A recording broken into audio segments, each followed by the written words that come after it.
Men Who Slept Part 8. Men Who Slept Part 8. Andrew Borland, M.A. 6. David. In this paper it is assumed that David was the author of the Psalms for which the appropriate quotations are made. The Psalms are the finest lyrics ever written.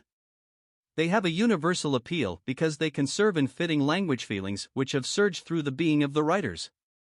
Judged by the highest standards of criticism, David's poems are the noblest and best of their kind, and among them are included Psalm 3 and Psalm 4, both of which were spontaneously composed on successive days at the time of the Great Rebellion when Absalom drove his father ingloriously from Jerusalem and the king was forced into exile in the wilderness.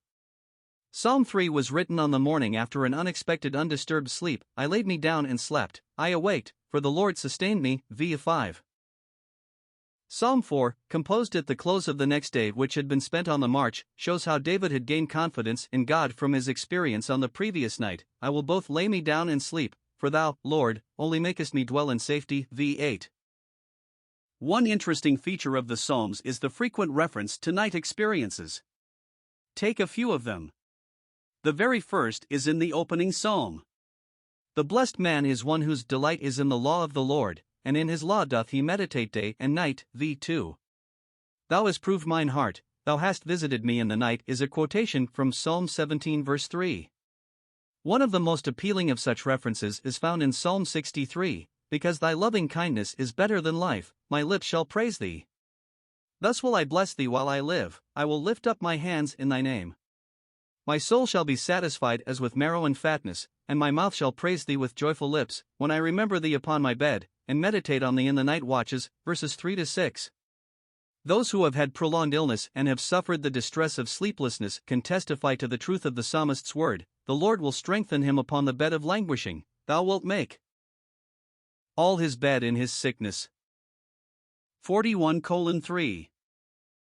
Psalms 3 and 4 were composed in a time of adversity, and they bear witness to the fact that David had found in the wilderness a new conception of the goodness of God. Uneasy lies the head that wears a crown, but now that his throne seemed to be toppling in the revolt of his pampered son, he was learning that adversity may be a blessing in disguise. He would have corroborated the dictum of the great Dr. Johnson that adversity leads us to think properly of our state, or that of Shirley that the glories of our blood and state are shadows, not substantial things.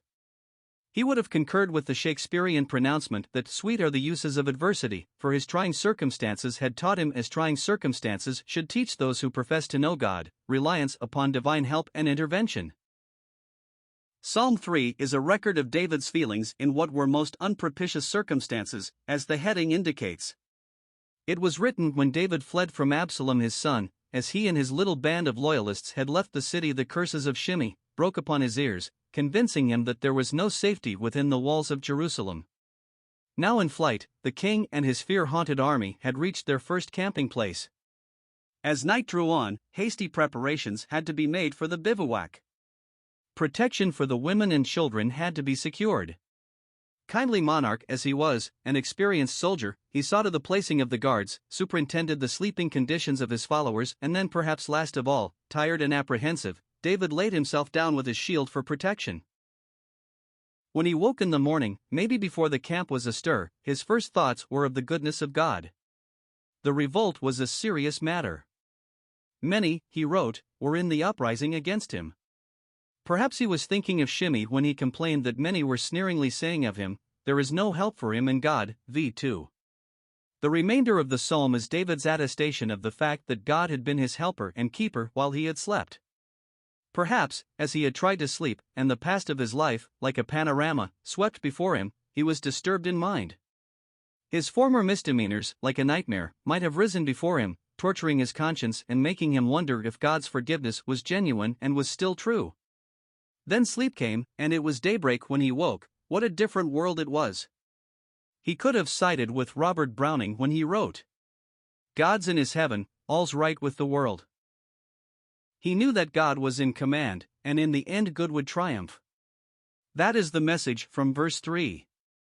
As he lifted his shield, which had lain beside him in the darkness, he declared, Thou, O Lord, art a shield for me, my glory, and the lifter up of mine head. He knew now why he had slept the night through. God had given his beloved sleep.